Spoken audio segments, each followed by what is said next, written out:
نننی پروګرام د عبدالحمید بابا په اړه.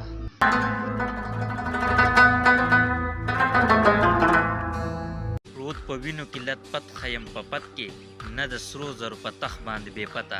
عبدالحمید بابا یو داسې شاعر چاته چې شاعر موشګاف ویل شي.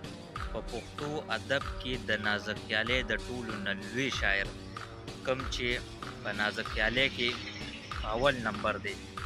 خوشحال بابا ښه شاعر دی، رحمان بابا ښه شاعر دی، خو د نازک خیالۍ خبره که موږ وکړو نو د عبدالحمید بابا نه وړاندې څوک نشته په نازک خیال کې، چې عام وګړي بلکې شاعران هم د هغوی ته حیران دي چې دا کوم فکر یې راوړی دی.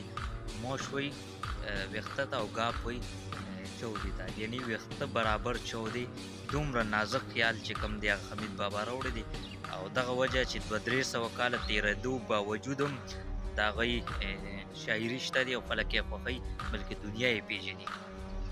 لاړ به نه شي ځینې تور د تورو سترګو، سر او مال که د حمید ځي په دا تور کې.